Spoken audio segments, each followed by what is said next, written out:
unquenchable faith in their mission can alter the course of history. With those words from the great Mahatma Mohandas Gandhi, I welcome you to Atn Politics. I'm sorry for going a little bit way off schedule, but we are still here in the studios of Atlantic Television Network right here in the city of Port Harcourt. Atn Politics is the network's flagship program that discusses core political trends with relevant political stakeholders, and today we will be discussing core issues from relevant and different political landscapes, such as in Oyo State, AAC criticizes Makinde on choice of successor. In Benue State, BCEC indicates readiness for local government polls. And also in Kano State, 960 APC members defect to the NNPP. And Dogua cautions Kwakwanso over APC's comments. My guest today is no other than the chief catalyst of the group against national injustice, a political activist and analyst, and a civil rights activist. All in one and much more is joined into the person called Andy Apotive. It's a pleasure, sir. The pleasure is all mine. Good evening. It's a pleasure always. Great to be here again. Great to be here. You're welcome, sir. Thank you for having me. I am your guest, Raymond Ken Mbata, and with that, let's dive into the first issue for discussion today. African Action Congress, AAC, has criticized Oyo State Governor Seyi Makinde for his assertion that he will influence the choice of his successor in the upcoming 2027 elections. And during an event on Thursday where he received the report from the Committee on the Review and Update of Public Service Rules and other regulations in the state's civil and public service, Makinde stated that he would play a role in deciding who would take over the Agodi government house after his tenure ends. And in response, AAC Oyo State Chairperson Kayode Babayomi issued a statement condemning Makinde's comments as a threat to democratic values. The party described his statements as not only disrespectful but indicative of a dictatorial mindset. Yeah, comrade, Oyo Makinde, at a point in time, he joined the PDP governors to call for the moving of the structure of the River State's political structure of the PDP to the sitting and serving governor, Sir Siminalayi Fubara. And when it grew up to a storm, he made a shift also and said that he still supports Damagun as Ilya Damagun as the pro tem chairman of the National Working Committee of the PDP. And when the Rivers Ijos hosted the FCT minister, Barrister Nyesom Wike, he also made himself known there and said, please, if you intend putting fires in some states, please save Oyo State from that. And he has also made his own comments that he has a say, if not in Oyo State as a whole, but in Oyo PDP, for who will succeed him. Is this a common practice in politics, or was what Barrister Nyesom Wike doing out of the blues per se? Why is it reoccurring itself in the political sphere of Oyo State, sir? Okay, so it's a given that whoever is the current president or the governor, as it were, would definitely take an interest in who becomes the next after him. If you thought that a sitting governor would not have interest in who becomes the next governor of his state, or a sitting president will not have interest, then you've got another thing coming. This is not only peculiar to the Nigerians' brand of politics, as it were. It's what you see everywhere else in the world. In China, for instance, you saw that there's a ruling class that is constantly interested in who becomes, right? In Russia, you have the same thing. All around the world, this is not strange to politics and strange in politics. Where there is a challenge. You've been vocal against such practice. No, where there's a challenge is when and where you are using your office and you are ensuring that what your will is what becomes. you definitely will have an interest. He was very careful with his choice of words. You know, if you read whatever it was that Seyi Makinde said, you would have noticed that he said he would definitely have an interest. He didn't say, I'm going to ensure that whoever is my interest becomes. No, I definitely will have an interest. As a sitting governor, you didn't think he's going to have an interest. He's going to be interested in who becomes the next governor. I do not understand why, you know, the AAC, they are flying the kite. If any of them were the governors, you know, of either of Oyo State or any state for that matter, even River State, you'd be interested in who becomes. After all, how do they define, you know, a successful person? You know, if you were there, you were successful, your success is determined by your successor. If you left that position of authority and a couple of weeks after, a couple of months after, a couple of years after, that place that you superintended over starts declining, then it will be said that you were not a successful person. A successful person is one who works well and hands over the baton to the next person who even works better than him. What's wrong with River State? Yeah, so essentially... Why should River State be different?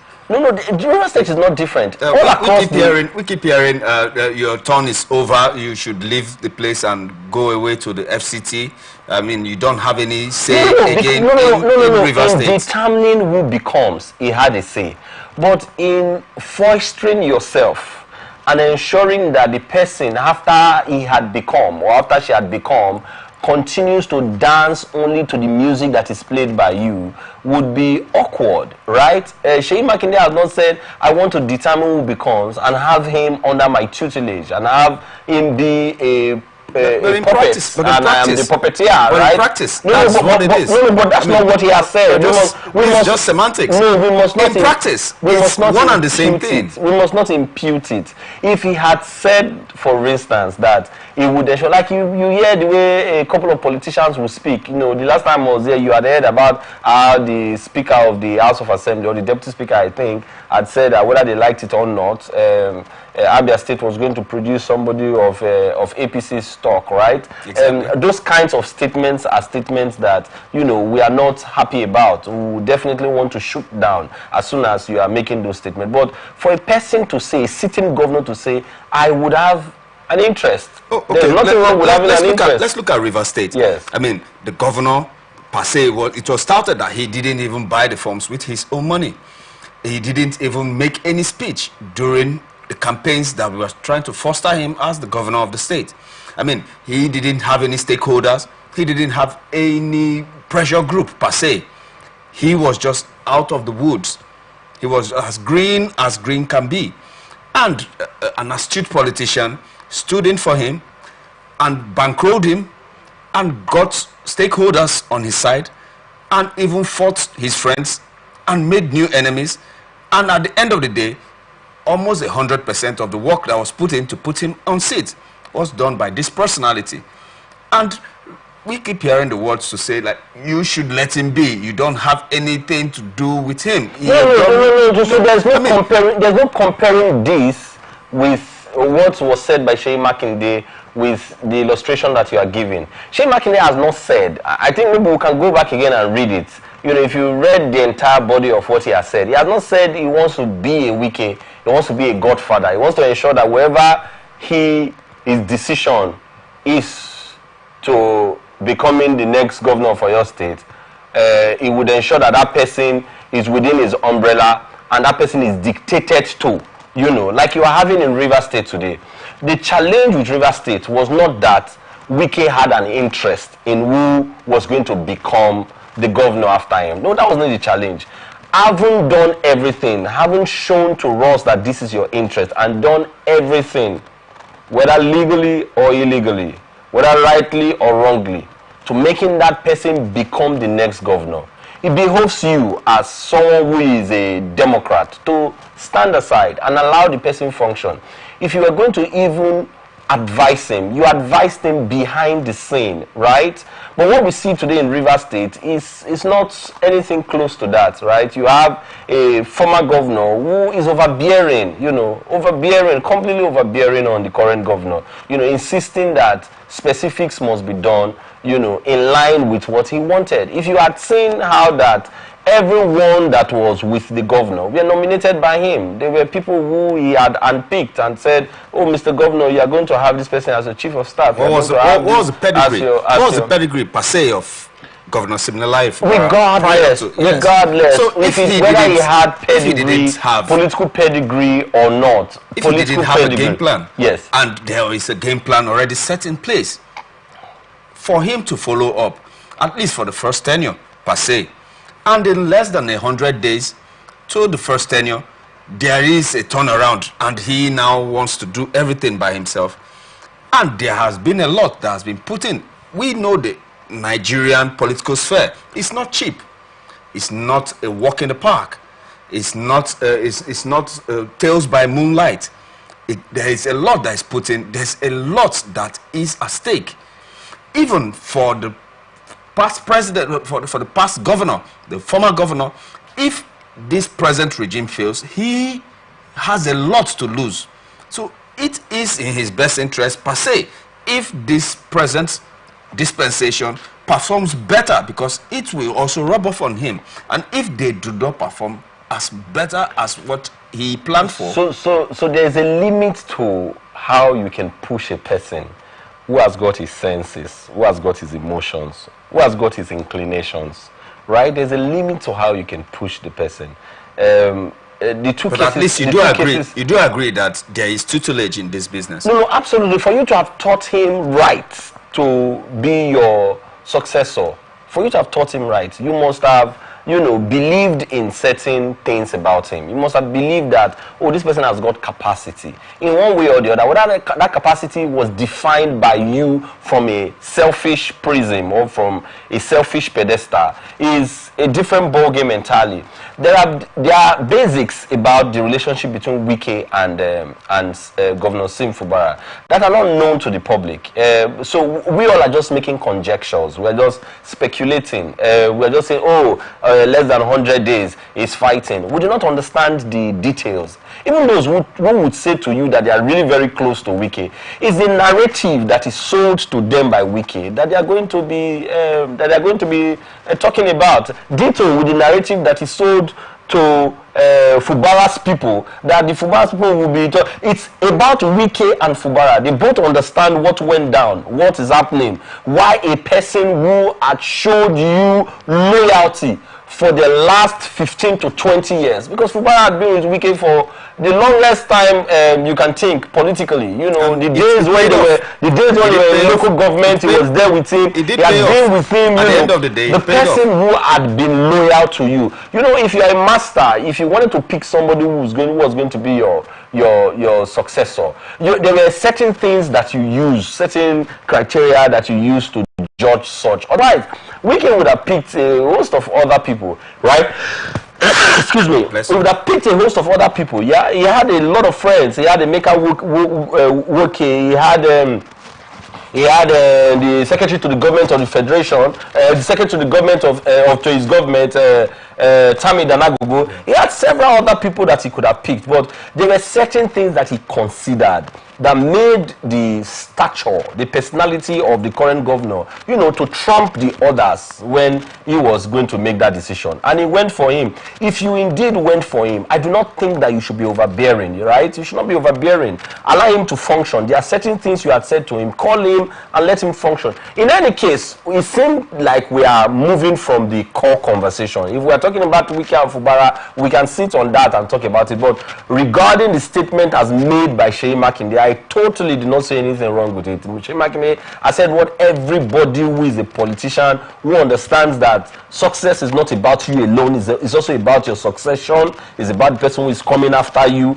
And if you knew that, you definitely would have an interest. If you didn't have an interest before, I would have thought that was weird. I would have thought that, he's not a good politician, he's not a good leader. Why the tailoring joined both states together is that Seyi Makinde didn't really buy Nyesom Wike's idea of tutelage and getting a successor.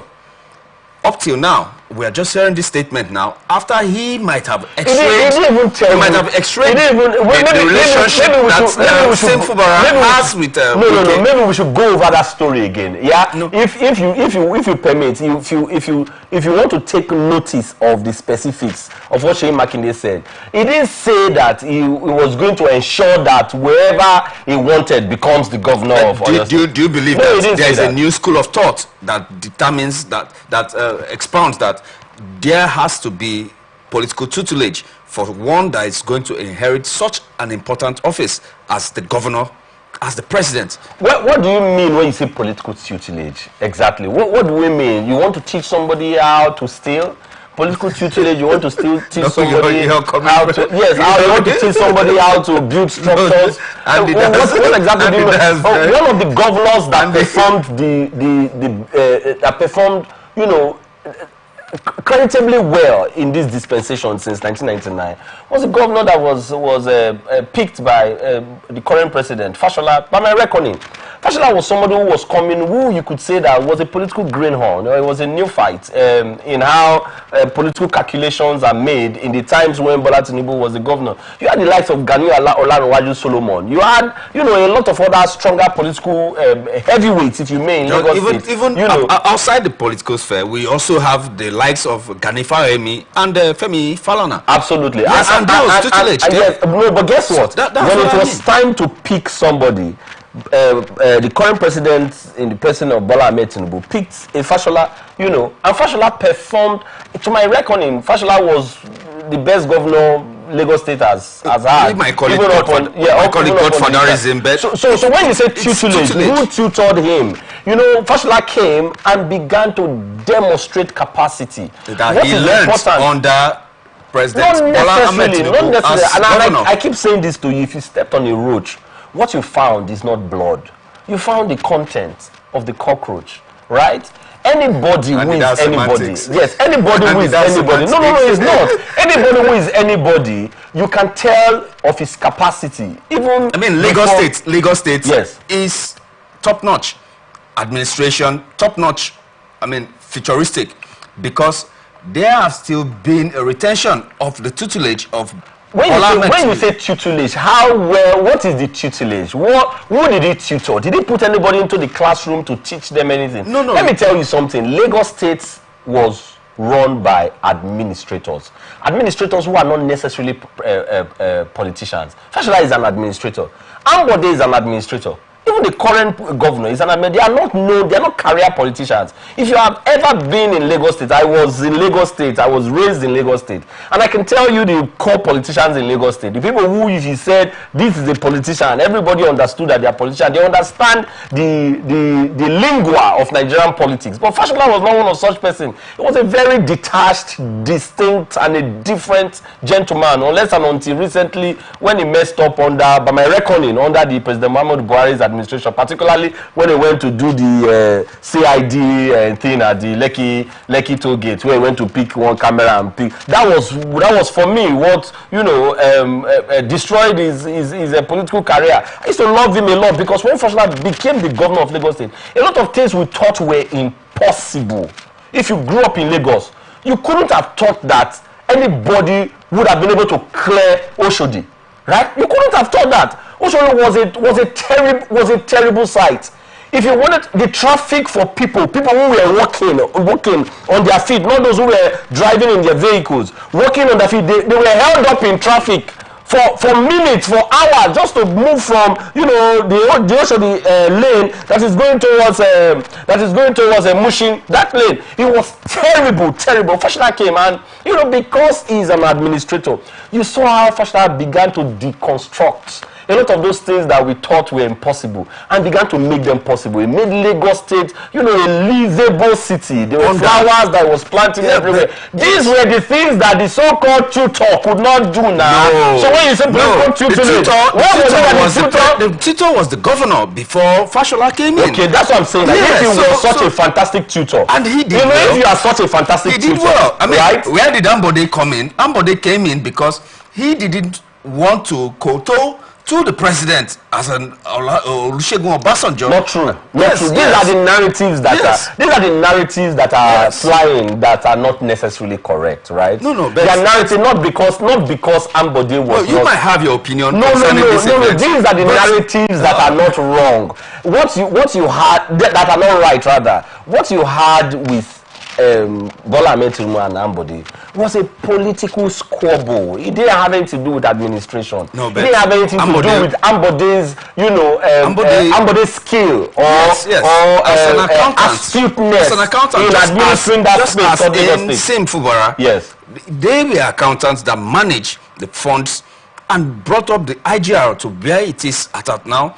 That gave the full repose of confidence that Not these people- necessarily. This is your calculation. The people who chose them understood why they chose them. Don't forget I said to you that what they consider in making their decisions are not the things that you and I will consider. They consider such things as loyalty. We know what loyalty is. Loyalty is not essentially about grit, tenacity, capacity. No. So you support- loyalty essentially you is support- about the person who will say yes sir all the time. Jump up from your wife and come and attend to me now. Yes sir.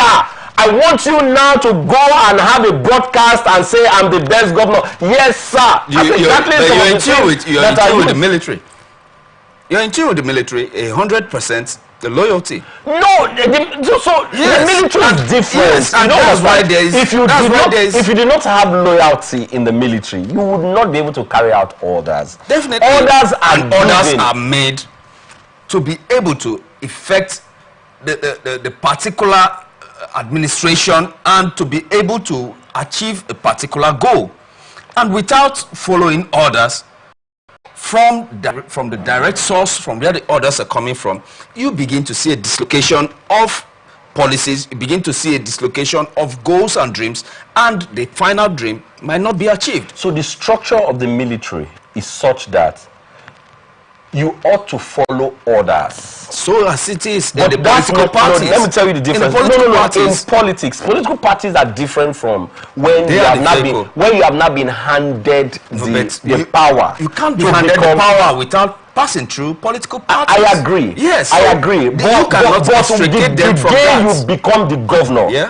you are now the administrator of a bigger space, Still- not of a political party. No, but you still must under now the begin to political take the tendencies that The are political available within your state or within your country Yes. into consideration before taking decisions. But Don't still forget without that in- going against your party. no, excuse me. So if you had a political party that had ideology, for instance, and the ideology of the political party was such that they said, oh, we are going to do free education, right? And you understood that. If you got into power and you are not doing free education, it would mean you are going against your party. Exactly. But you don't go against your party when one individual says to you what he wants you to do per time that is not even codified in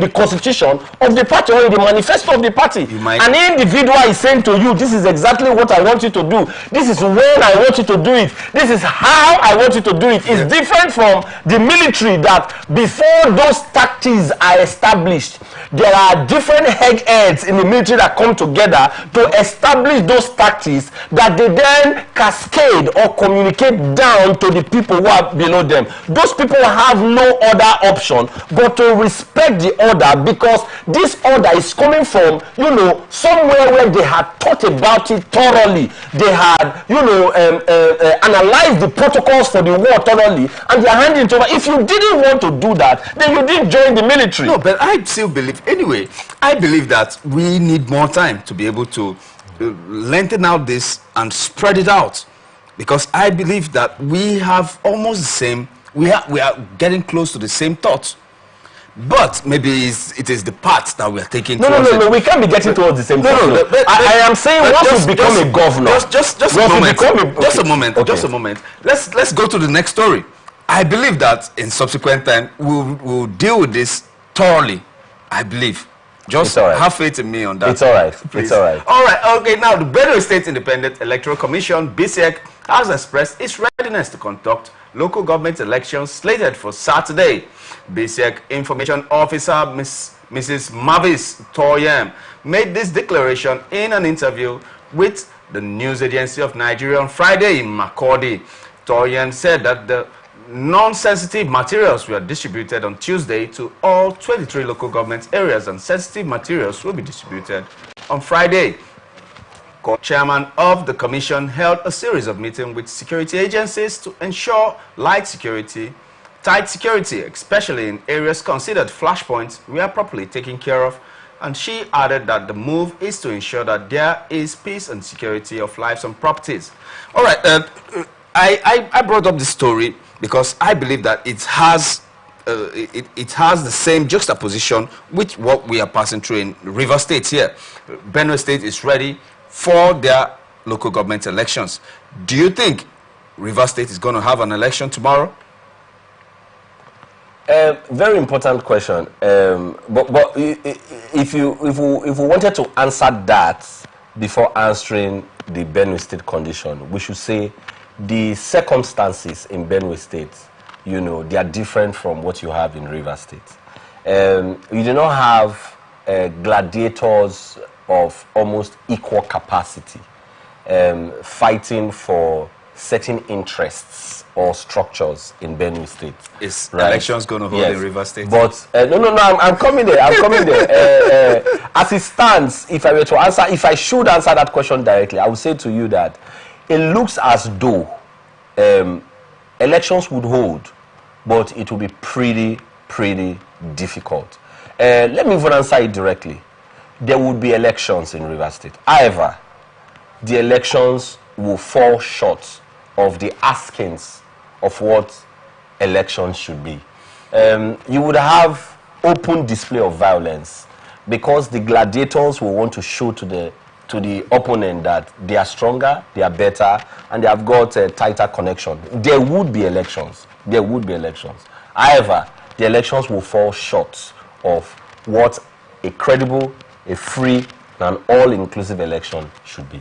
Now, on the 1st of October, I went looking for you and the Apotive, the great. Yes. I went searching for civil society organizers and leaders of the protest. Yes. I kept seeing long water canes. Yes. And a group of boys and men strolling, patrolling. Yes. And at the same time, I was getting musings that, it's because of the election that is about to happen. We don't want the protest to go through. Being a leader in the forefront of the fearless in October, what happened that David was so scared on the 1st of October and Goliath won? Indeed, it's a travesty. It's a travesty because linking it to these elections that's about to happen. Yes, because unfortunately, politics is what it is today in Nigeria. Politics is do or die. It's a zero-sum game. It's winner takes it all, right? So you found that the politicians were throwing in everything into the game of politics, just because they wanted to have control of the levers of the steering of government. Everything and anything that would make them have the upper hand, they did. So that's why I say it's a travesty. We all came out and we were going to express our fundamental human right.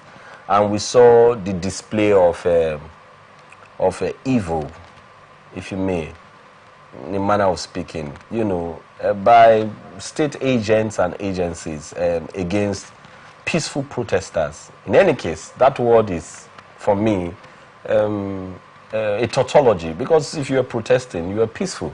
If you didn't want to be peaceful, then you did other things, right? So before protesters, and we were whooped, beaten, battered, by agencies and agents that are, if you may, procured. In linking it, I would say that, like it's typical of a lot of politicians, anything to ensure that the end for them is reached. They did anything. And for them, they believed that if we were protesting and we protested from first, and it gathered momentum into second, third, and fourth, perhaps that was going to, create some kind of cracks and delays, or will not make the elections that they are scheduled to hold for 5th on Saturday, that is tomorrow. It would not make it hold. But little did they know that the implication of what they did would be that the people would look at them and say, these are not Democrats. How do you say that it is because you want to help your child, right? You want your child to eat. That's why you're holding his nose. The practice that we used to see in those days, how the mothers want to feed their children and they trap them down, they hold their nose, open their mouths and they're pouring food. It's indeed barbaric. It's indeed what, it's an eyesore to the mind that knows, the mind, that understands what civilization is. This is exactly the kind of display that we saw. Because you want the people to vote, you therefore want to kill them so that they can vote. It makes no sense. There were other players that came into play as at then that were not known, or they were not so prevalent, or they were not so outward there during the End Bad Governance protest. Yes. I mean, does it have anything to do with the giver of bread and water that refused to give bread and water this time? Because I know that the PDP is not participating in these elections. I know half of the APC is not participating in these elections. Half of the APC, or a faction of the APC? A faction of the APC. So if you say half of the APC, I do not know how you came by that calculation. A faction of the APC. Yes. It's not participating in the elections. Yes. And they don't have any stakes in these elections per se. Yes. So why is it that the present political regime, led by the governor of the state, did not give so much vent? He did not come out to address protesters just as in the first time. I mean, where do you see a connection between this, or there were other forces that came to play? Absolutely. We understood that what they were fighting for essentially was the elections.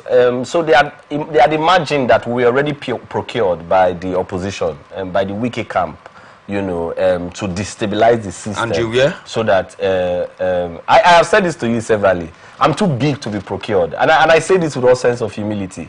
A couple of us are too big to be procured, by any politician. Procured to go and do what? We are only procured by conscience. We are only procured by our love for humanity. We are procured by what divinity directs, right? We can't be procured by one man whose interest is self and self and self. Until we understand that the purpose is essentially for the greater good of the people, until we understand that this cause is one that can uplift humanity from, the very below, from the doldrum, from where we are to where we ought to be. Until we understand that we do not join in those kinds of... But the resistance was not as expected. Yes, it was I've explained to you why the resistance. Wouldn't there be a dint of rumors? What do you mean resistance, as in from us? Resisting, from us, yes, the protesters, yes, resisting. Yes, that was not so, exactly. So the implication, let me put one. Yes, there might be that the Wike camp are already fully. You are there. So if the Wike camp, if the Wike camp, prove us right. Yes, if the Wike camp really procured us, what would have happened would have been that we would have done fire for fire, because we would have had enough cash in our hands, right? We would have had enough resource in our hands to have gone to... Do you say now you're not biased towards the governor? That didn't want to really stand out against his orders? No, get my point. You have just said that we would have put up, a counter force against the pressure that came, at us during the October 1 protest. That such counter force that the kind of gusto with which we used to execute the August protest, yes, we would have used. We didn't see any of that. Now, the two situations are not the same. The August protest, there was no election that was coming up. Men and boys and all sorts of groups were not procured. Were you concerned about the election? Yes, were not procured against us. Did you really care about the elections? Because elections were not coming up. I mean, right now, for the October 1st elections, for the October 1st protest. Yes. Were you really concerned about elections? I'm trying to make you understand that the dynamics, the political firmament, the environment was not similar. Do you take those into cognizance before going for any protest? No, what it was in... No, I'm just trying to explain to you why it was that the governor came, or the government would come hard against protesters this time around. Because from their calculation, they may be looking at it that, again, that the protesters have been procured, right, to come and destabilize the system in Rivers State and prevent the election. That's on one hand. On the second hand, they may also have been looking at it that these protesters, even though they are not procured, their protests, if we let it be, it can gather enough momentum over the days that it could cause, you know, it could harass our processes that will allow for a hitch-free, you know, a credible election. Okay, from your own point of view, what happened? Why didn't the protest? Why wasn't the protest successful? No, but I've just explained to you now that they were boys, and you said you... No, I mean, there was the military, there was the mobile police during the end bad governance. When we were doing the end bad governance protest, the military, the entire state apparatus, they couldn't stop. Were all a part of us. No, but they were there to do their duties. No. And they were there to give security to the protesters. But this time around, they had a different mandate, right? Maybe another day, another time, when you are calling us to come and give our account of what happened, okay, I'll come with the rest of the team. How that we had seen that state agents came and shot into the air, you know, continuously shot into the air where we were until they allowed the reign of the boys. They released them onto us, and was your life at risk? We were, of course, me and my diverse leadership were thoroughly battered and beaten up. You know, blue black. You know, I have a few friends who are still going to receive treatment in the hospital. You know, one pulse still comes out of his ear. You know, thoroughly beaten up as a result of the fact that they thought that we were people who had been procured by Wike to come and... civil society organization now at the mercy of politicians, and they cannot function without politics. But this is the reality. And I posted on my Facebook wall, and I'd said that indeed, Nigeria is finished. How that you would have the oppressors procuring the oppressed to come and oppress the oppressed. Oppressors are procuring oppressed to come and oppress the oppressed. The truth of the matter is that every one of us who were on that protest ground on 1st of October, even if you increased the price of petrol to 5,000 naira per litre, every one of us as leadership would be able to drive our vehicles into the filling station and buy it. Right? So we're not protesting because we're essentially hungry, yeah? Because we couldn't even go and buy the fuel.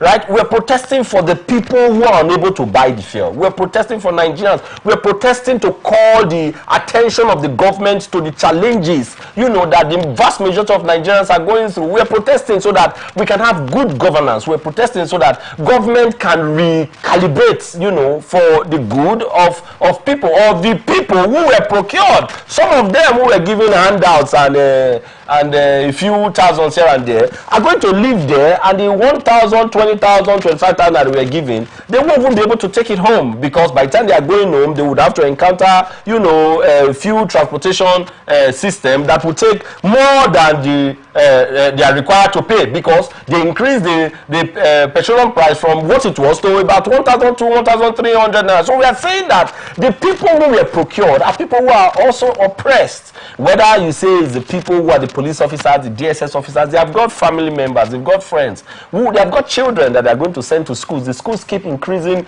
you know, the school fees of the children, because again the schools would have to pay for electricity bills, you know, that, you know, had been increased over 300%. If they were paying 3 million before, right now they are paying over 15 million. Yeah, most schools. So if you have a school that is that burdened, you know, with this electricity bill, you think that they are not going to put it back on the children. You who is a DSS officer, as a police officer, you who is a military officer, who permits this kind of perfidy, you are eventually going to send your child to that school. How do you take care of it? So we all should come together, organize, that we may not continue to agonize. You know, the people, some of the people who stand at the forefront are not necessarily, you know, know, the ones that are heavy, that are hit the most, right? They are not necessarily the ones that are suffering the most, but because they understand that the call is higher than them. They understand that they must register their names. They understand that there is going to come a time when divinity will ask of you, I gave you talent. What did you do with it? I gave you 5 talents. Did you bury it? How did you speak for my people? How did you teach my people? How did you attempt to emancipate my people, to free my people from how that they have been shackled by leadership? Leadership must also understand, as I begin to round up, leadership must also understand that whether you like it or not, power will leave you or you will leave power. When power leaves you, what happens? When you leave power, what happens? Would people be able to talk about you? And I keep emphasizing these things, and they do not understand. Yesterday, politicians, the ones who were the gods of politics, I don't want to mention it. If you went to Imo State, for instance, you found that there were certain strong politicians who everybody went to, you know, to do rank adede before you became anything in the East. All today, right. they are nowhere. What would divinity know you for? What would posterity know you for? This is the question every politician must ask themselves. And this is where we can get up to for today. But don't forget that this is not over. We have been discussing with the chief catalyst of the group against national injustice, a civil society activist and a rights activist of no mean repute. I'm talking of none other than Atn Politics. We have not heard the last of this, but it's a pleasure having you here. And I extend my sympathies to those who were injured during the protest. I'm profoundly grateful for having and I believe that you will still put in more effort for the people. Absolutely. Luta continua, Victoria Asate. All right, from your host, Raymond Ken Mbata, I say this is where we'll wrap it up on Atn Politics. But be sure that we are going to have a recap of these same events, of these same topics, and bring back Atn Politics here to give us more highlights on why the mother of all protests couldn't give birth. But be that as it may, follow us on our social media to be able to watch this particular episode again and make your comments and likes and share with your friends and family on Facebook and YouTube, Atlantic Television Network, Instagram and TikTok, Atlantic TV Network 1, on X, formerly Twitter, Atlantic TV